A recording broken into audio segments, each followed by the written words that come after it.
예레미야 33장 14절에서 26절. 여호와의 말씀이니라. 보라, 내가 이스라엘 집과 유다 집에 대하여 일러준 선한 말을 성취할 날이 이르리라. 어, 어제는 어, 망한 이스라엘을 달리 살리겠다 하면서 너희는 부르짖어라. 그러면 내가 은밀한 것을 알려주겠다. 그렇게 얘기를 했습니다. 하나님께 기도하면 말씀으로 응답하십니다. 어, 병 낫게 해주세요. 이러면 딱딱 낫게 해주면 좋지만 낫게 해주세요 하고 기도하면 하나님이 그 뒤에 숨어놓은 비밀을 가르쳐 주시는 거죠. 그래서 부르짖어야 됩니다. 부르짖는다는 게 집에서 소리 지르면 안 되니까 주암산 가서 지르자 이러고 가는 사람도 있는데, 음, 그렇게 하는 것이 나쁜 것이 아니고 옳지 않은 것이 아니라 그보다 말씀을 붙잡고 그냥 기도하면 하나님이 이 미래를 이야기해 줍니다. 아주 멋지게, 정말 네 이야기는 엄청난 큰 가치 있는 일을 내가 하려고 그런다.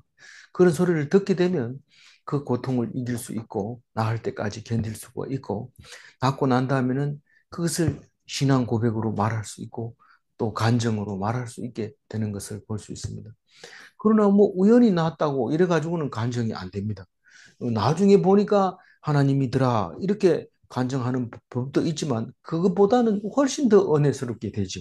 미리 알고 믿음으로 견뎠다면 그 믿음이 큰 은혜가 되죠.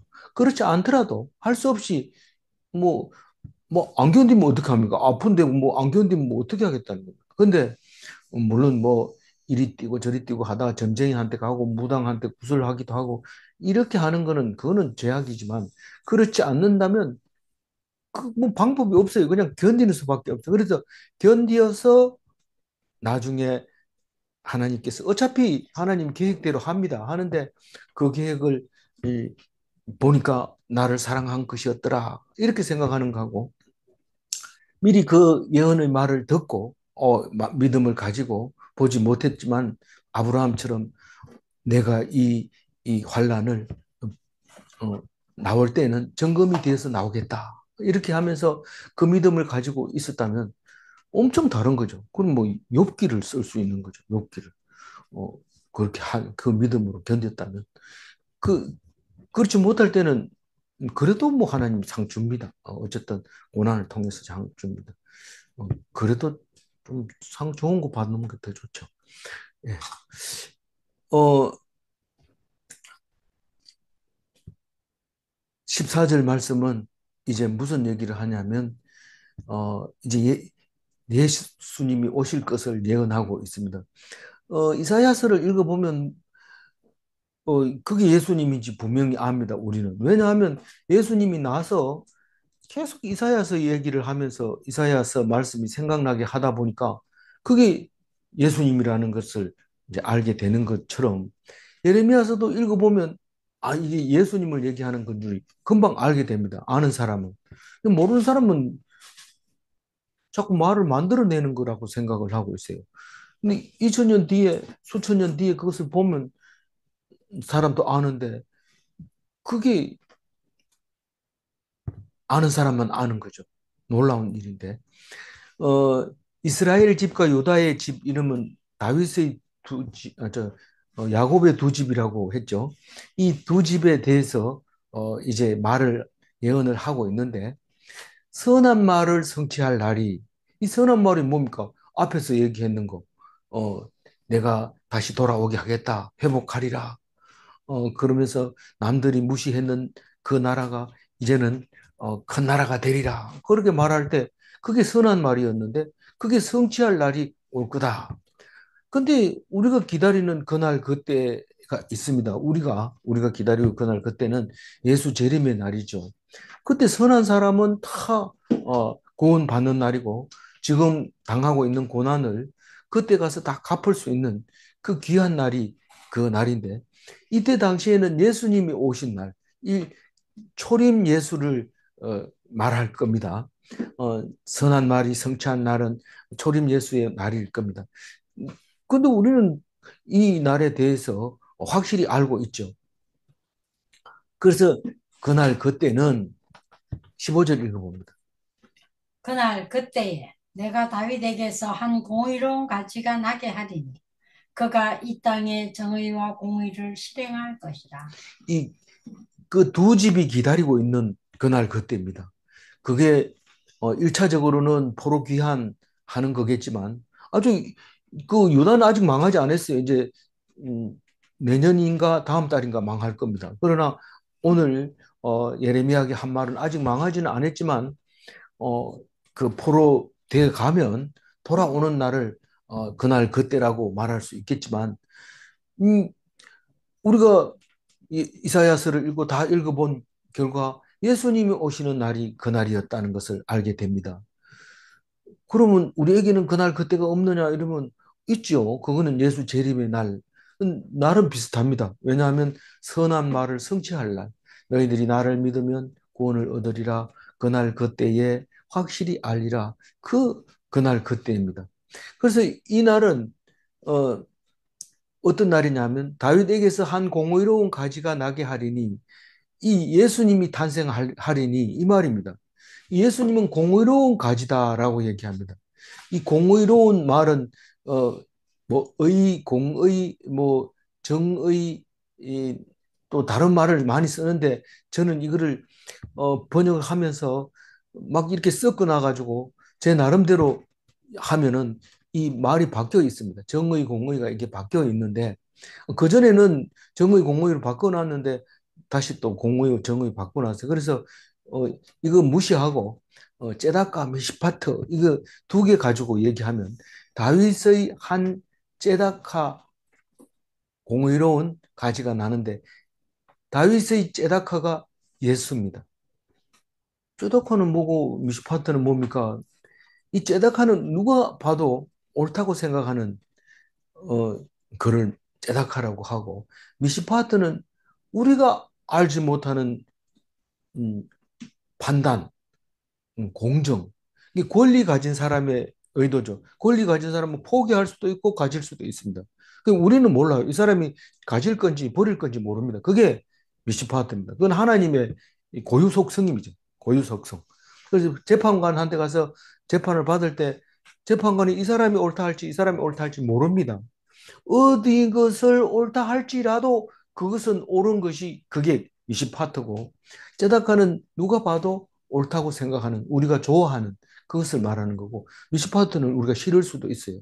싫을 이거는 말이 안 됩니다. 이럴 때 미시파트인데 미시파트라 에서 내가 힘들게 되더라도 하나님께 부르짖으면 다시 돌려주시는 그 놀라운 희한한 그게 예, 그건데 이 그 공의와 정의를 실행할 것이다. 누가? 예수님이. 이 우리가 볼 때는 제다카가 눈에 보이고 미시파트는 눈에 안 보이는 겁니다. 어, 그래서 우리는 잘 모를 때는 잘 모르는데 하나님의 한계 분명하면 그건 미시파트입니다. 다시 말해서 음, 공의로 한 일입니다. 어, 그렇게 이해를 하면 되는데 그 뒤에 읽어보면 그 성경 전체로 해석하는 의라고 하는 거에 대해서 이야기하고 있습니다. 16절 읽어봅니다. 그날에 유다가 구원을 받겠고 예루살렘이 안전히 살 것이며 이 성은 여호와는 우리의 의라는 이름을 얻으리라. 네, 우리 여호와는 우리의 의라는 이름을 얻게 된다 이런 뜻인데, 어, 그날에 유다가 구원을 받겠고 그 유대인들이 쓴 성경이니까 유다가 중심이 돼야 되는데 유다만의 하나님이 아니고 이스라엘의 하나님이기 때문에 유다의 두 집으로 말하고 있지만 여기서는 유다가 구원을 받겠고 이 말은 예수님은 유다에서 어, 왕이 난다 하는 것을 음, 예수님이 출생 때부터 이야기하고 있었던 거죠. 그래서 유대인의 왕으로 왔느냐? 그렇다. 그런 말이죠. 그리고 예루살렘이 안전히 살 것이며 그 이후에 이 포로 귀환해가지고 와서 예루살렘은 안전하지 않습니다. 늘 전쟁이 일어나고 어, 로마가 어, 그 예루살렘 성을 장악하고 있기 때문에 유대인들은 반란이 일어나고 끊임없이 시끄러운 성이 예루살렘 성입니다. 그런데 그걸 안전히 살 것이며 이 성은 여호와는 우리의 의라는 이름을 얻으리라 이렇게 말한 이유가 무엇인가? 이 여호와는 우리의 의다 이 말은 그 히브리어로 예호바 찌드케누 이게 한 단어기 때문에 제가 읽어봅니다. 뭐 제가 히브리 말을 잘 못하니까 그러나 한 단어기 때문에 여호바 찌드바누 여호와 제다카누 이런 뜻입니다. 우리식으로 말하자면 그런데 그 말은 이제 여호와는 우리의 의다라는 건데 예루살렘을 부를 때 예루살렘이라고 안 하고 여호와는 우리의 의 이렇게 얘기하고 예수님을 부를 때도 여호와는 우리의 의 이렇게 부른다는 겁니다. 그러니까 예루살렘이나 예수님이나 말씀이나 하나님이나 빛이나 다 같은 말이에요. 하나님이 말씀으로 천지를 창조하시고 예수님은 말씀이 육신이 되어서 오셨고 예루살렘은 말씀이고 예수님은 말씀이고 하나님도 말씀이고 그렇게 되어 있습니다. 그래서 어떤 것을 쓰느냐에 따라서 사람들이 알아들을 수 있는 용어가 되는 것이죠. 어떤 것을 쓰느냐. 맨날 묵상하는 사람은 예루살렘을 말씀, 성경이라고 얘기하고 있고 예수님도 성경이라고 얘기하고 있고 하나님도 성경이라고 얘기하고 있습니다. 그런데 그렇게 거기다 중점을 두지 않는 사람은 또 다른 음, 뭐 재판관이라든가 이런 사람들은 의라는 말에 집중적으로 머리를 사용을 하고 있을 겁니다. 그래서 예루살렘은 안전히 살 것이다. 이 말은 예루살렘은 없어지지 않고 영원히 말씀으로 어, 있을 것이다. 그런 말입니다. 그래서 여호와는 우리의 의라는 어, 그 제사장 이마에 여호와는 여호와께 성결 이래가지고 도장 새기듯이 거울을 봐야 똑바로 보이도록 이렇게 새겨가지고 이마에다가 써가지고 제사장들이 이제 제사 지낼 때 머리 쓰는 머리띠에 그런 게 있었다고 봤잖아요. 근데 그게 말씀이 생각나게 해야 되는 거죠. 하나님만 생각해도 의가 생각나, 제다카가 생각이 나야 되고 그 예루살렘만 봐도 제다카가 생각이 나야 되고 예수님만 생각해도 제다카가 생각나야 됩니다. 우리는 십자가 이러면 제다카가 생각납니다. 막 사람들이 막 집안 얘기하고 뭐 어려운 얘기 막 하다가 그게 우리가 지어야 할 십자가지요. 이렇게 얘기하면 조용해집니다. 그 시끄럽던 말이 조용하게 됩니다. 그 이유가 뭡니까? 그게 자기의 십자가, 그게 의라는 거예요. 그게 옳다는 거예요. 그게 내가 짊어지고 가야 할 의이기 때문에 그래요. 그래서 그 의라는 표현의 단어가 우리에게 이렇게 불러질 것이다. 그날에 그날은 딴 게 아니고 말씀이 완성돼서 말씀으로 가르치고 그 제사 지낸 게 중요한 게 아니고 말씀 듣는 게 더 중요하다.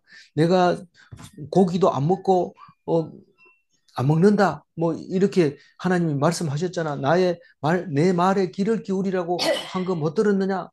그렇게 할 때, 아니 그 바벨론 갔다 왔으면 그렇게 합니다. 그래서 예루살렘 성도 없는 데다가 그냥 말씀을 계속 선포하니까 말씀에 빠져 있게 되는 그 상황이 출애굽 상황하고 출바벨론 상황이 완전히 다른 모습을 가지게 된 것을 볼 수 있습니다. 17절 읽어봅니다. 여호와께서 이와 같이 말씀하시니라. 이스라엘 집의 왕위에 앉을 사람이 다윗에게 영원히 끊어지지 아니할 것이며. 이 말은 약속을 다윗이 살아 있을 때부터 약속을 했습니다. 다윗의 왕위는 영원히 끊어지지 않겠다. 너 자손에게서 영원히 왕은 유지하겠다. 그렇게 약속을 했던 말인데 이스라엘 집의 왕위에 앉을 사람이 유다 지파의 다윗 왕입니다. 지파라는 말을 안 쓰죠. 유대의 다윗, 이스라엘과 유다 두 집안의 중에서 다윗 집안에서 다스릴 왕이 영원히 날 것이다.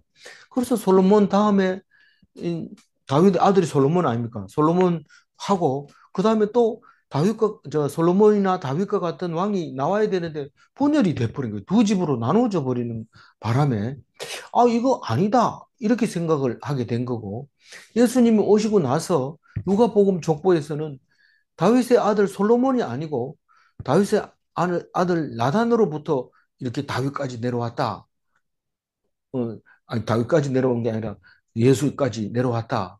그렇게 기록을 하고 있는데, 어, 우리는 그 다윗의 왕위가 솔로몬으로 이어지는 것이 아니라, 어, 하나님의 말씀으로 이어진다는 것을 알게 되었고, 예수님이 오셔서 그 말씀을 완성하면서 우리 모두에게 왕위를 줌으로써 다윗의 왕위가 바다의 모래알 같이 많은 왕이 생긴다는 거예요. 어, 그게 이제 뒤에 나오는 얘기 22절에 나오잖아요. 그러니까 왕을 그렇게 많이 만들어 버린 거예요. 그러니까 뭐 끊어질 수가 없죠. 왕을 낳고 그러니까 다윗 왕으로. 우리는 다윗 왕입니다. 그 18절 읽어볼까요? 내 앞에서 번제를 드리며 소제를 사르며 다른 제사를 항상 드릴 레위 사람 제사장들도 끊어지지 아니하리라 하시니라. 그러니까 17절, 18절은 예수님은 왕 같은 제사장으로 오셨다. 그 말입니다. 영원한 왕으로 또 영원한 제사장으로 오셨다. 이 제사장은 어, 항상 번제를 드리죠. 번제 중에서는 안식일 번제도 있고 절기 번제도 있지만 늘 드리는 상번제가 있습니다. 우리는 주일 예배의 말씀도 있고 수요 예배 말씀도 있지만 항상 늘 드리는 상번제는 매일 성경 묵상하는 예배입니다. 그러니까 그 제사장은 그렇게 하면서 소제를 사르며 이 소제는 뭐 나누는 거 아닌가 뭐 그렇지만 뭐 기도하는 것도 소제일 수 있고 다른 제사를 항상 드린다는 것은 다른 제사는 속죄제, 전제, 화목제 이런 거죠. 오늘 묵상하고 나서 뭐 맛있는 거 먹으러 가면 화목제가 되는 거고 또 다른 걸 하게 되면 또 음, 다른 제사가 되고 그런 모습을 말하고 있는데 그 제사장이 영원한 제사장으로 어, 우리는 만인이 제사장이 돼야 돼. 만인 제사장. 음, 만인 제사장이 돼야 돼. 누구나 그렇게. 근데 여기 레위 사람들의 제사장도 끊어지지 아니하리라. 이렇게 얘기하는데 예수님은 레위 지파로 와야 되느냐? 유다에 무슨 레위 지파가 있느냐?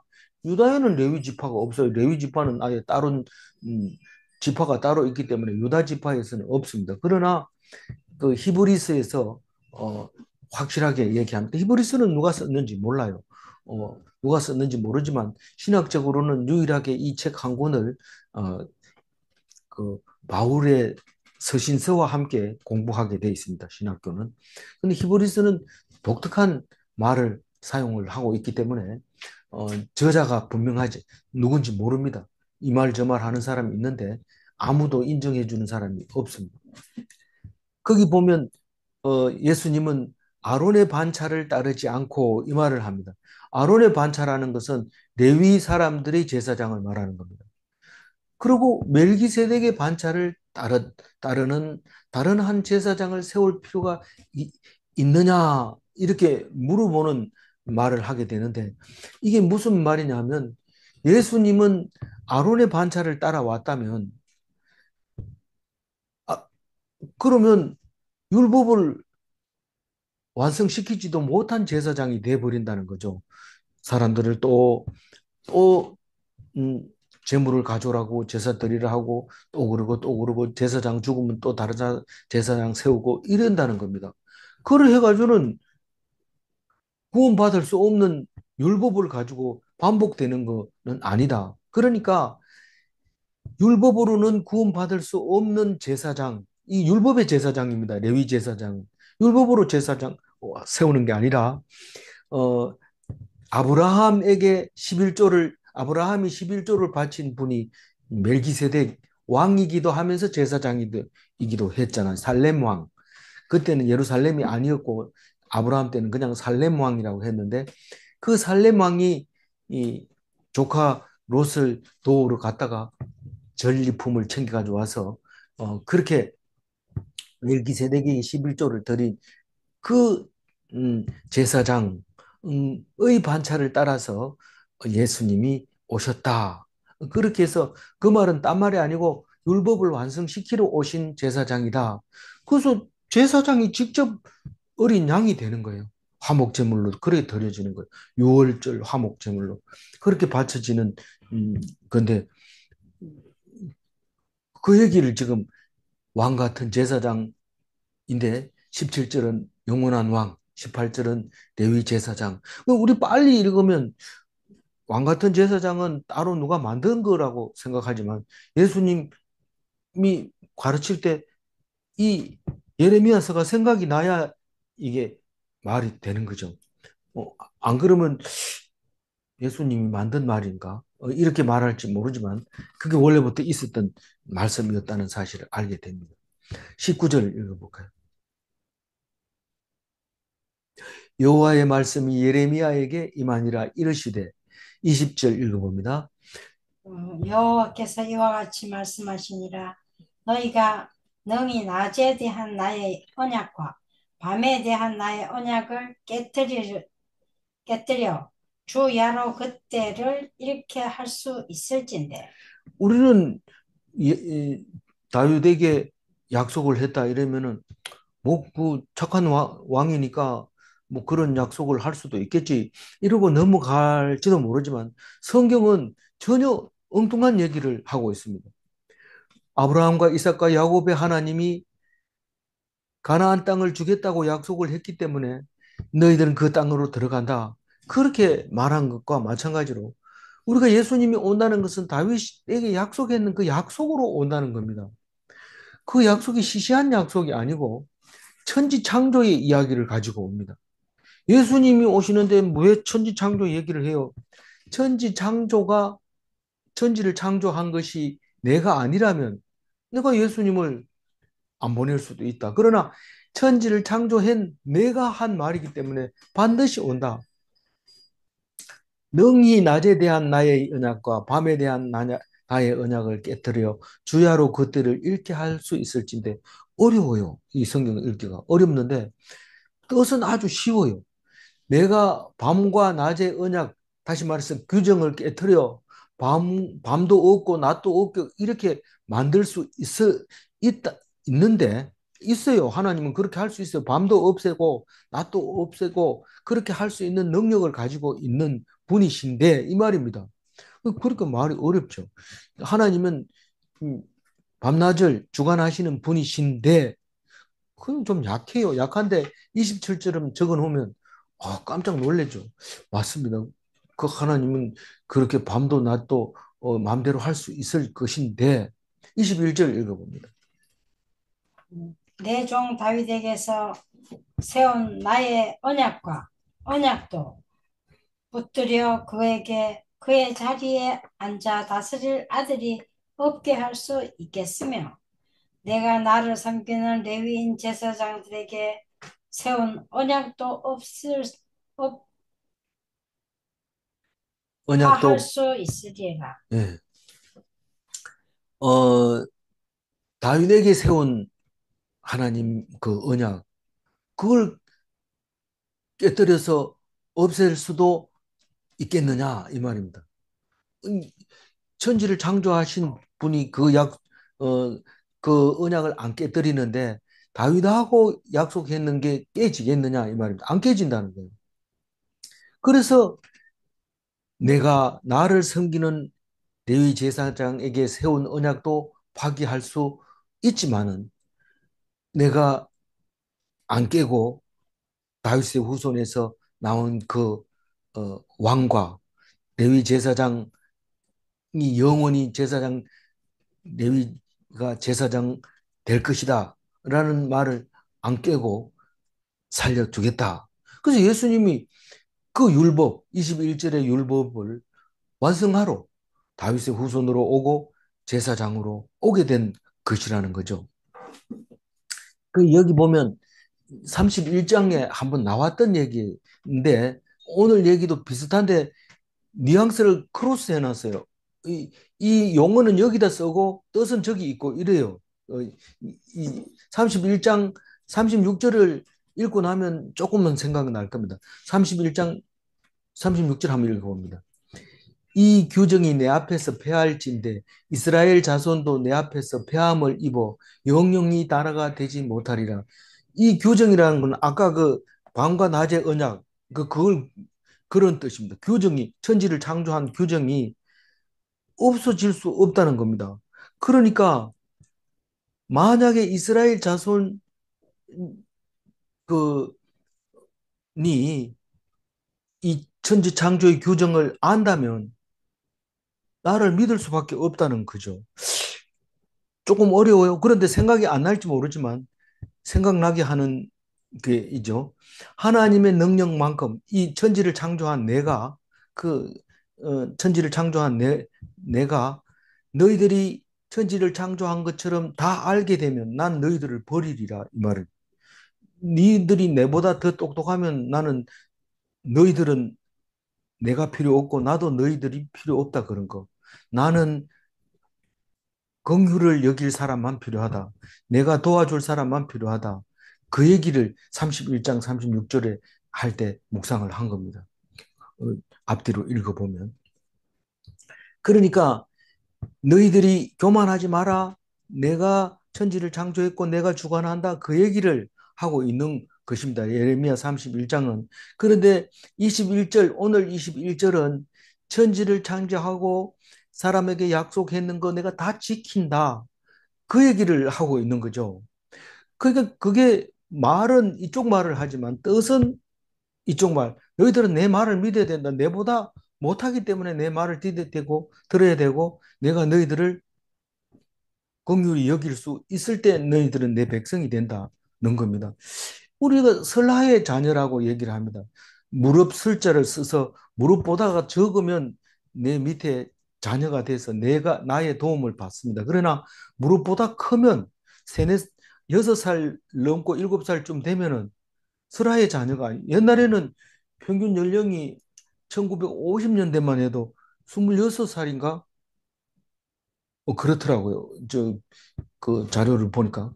근데 지금은 80이 넘어갔는데 그렇게 급격히 이렇게 연령이 높아지죠. 근데 어쨌든 20살 때 죽을 정도니까 뭐 6살, 7세면은 벌써 남자, 여자 같은 자리에 못 앉잖아요. 남녀 7세 부동석이었는데.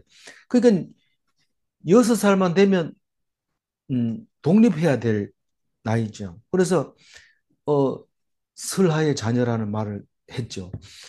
어, 그러니까 불쌍히 여길 때만 내 자식이지 자식이 아니라는 거죠.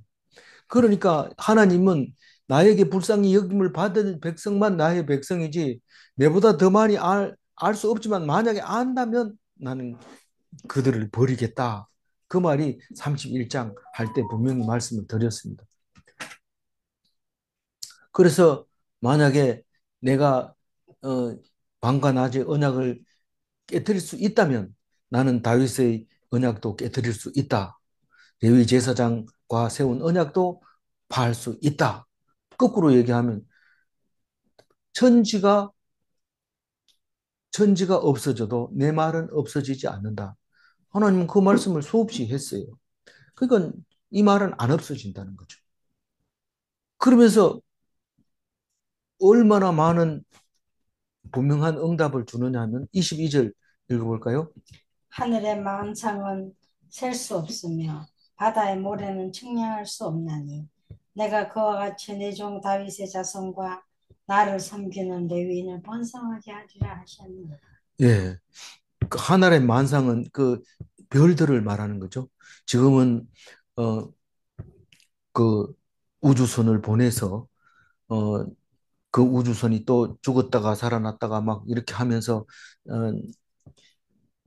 몇십 년 전에 보낸 우주선이 계속 날아가면서 어, 그 별들을 찍고 있는데 다 셀 수 없어요. 그래서 이렇게 센티미터당 별 몇 개 있다. 그럼 곱하기 눈에 보이는 거 몇 개 이래가지고 추산을 하는데 뭐 360도 막 뺑뺑 돌아가면서 있기 때문에 거의 뭐 숫자를 셀 수 없습니다. 아무리 세려고 해도 셀 수 없습니다. 그래서 천문학적 숫자라고 그러는데 천문학적 숫자는 그냥 숫자로 표현하지 그게 얼마나 큰지를 말을 못합니다. 어감이 막혀서 말을 못해. 너무 커서. 근데 하늘의 만상을 셀 수 없으면 우리는 못 셉니다. 바다의 모래알을 청량할 수 없습니다.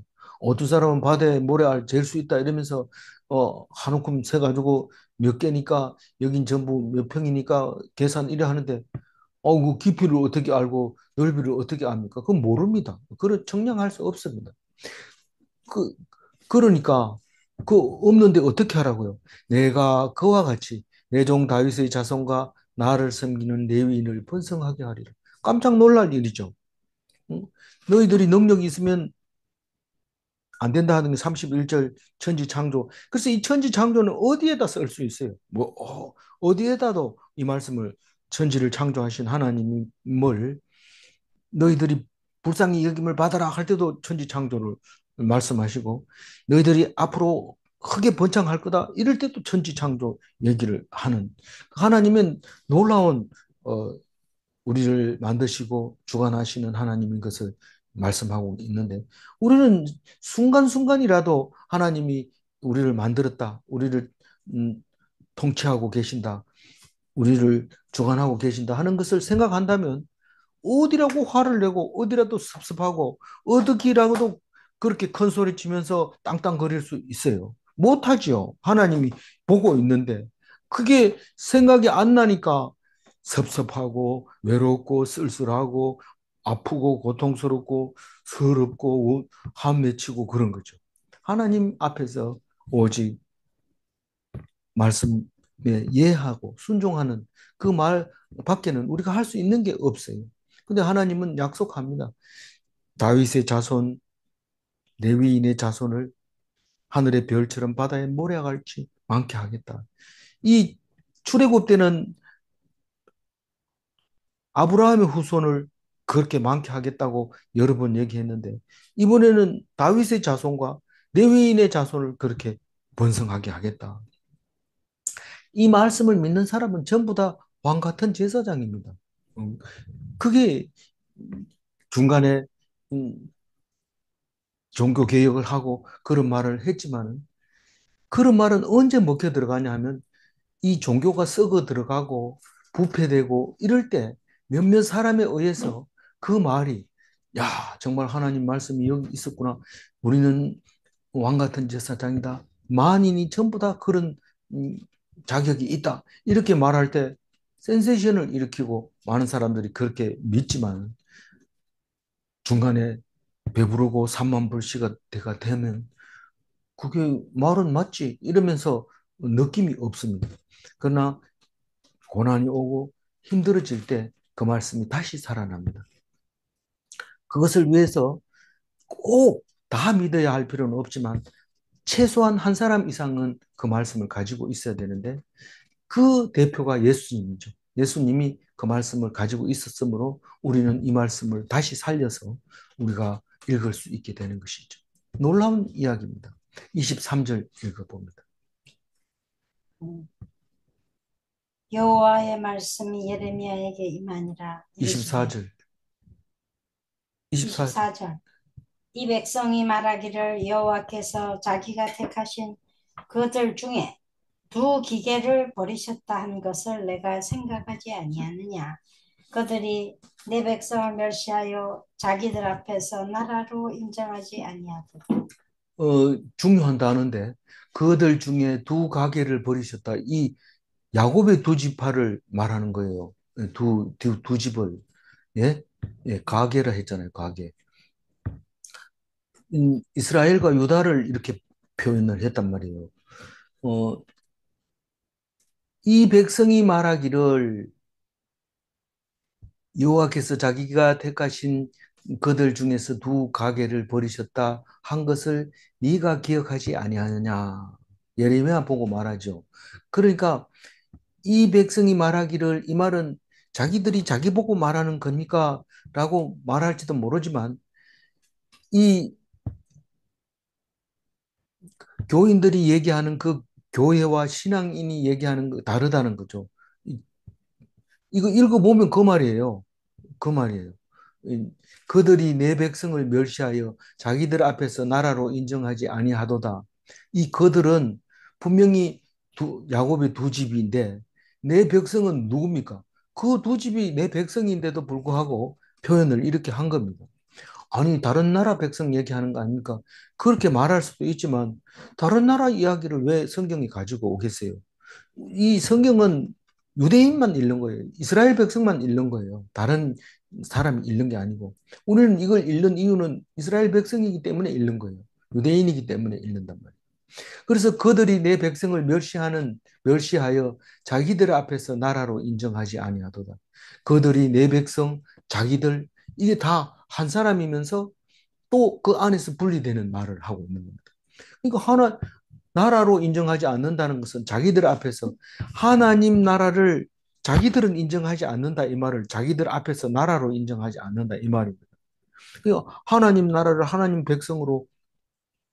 백성을 인정해야 되는데 안 하고 있다는 겁니다. 왜 안 하고 있을까요? 왜 안 하고 있을까요? 25절 읽어봅니다. 네. 여호와께서 이와 같이 말씀하시니라.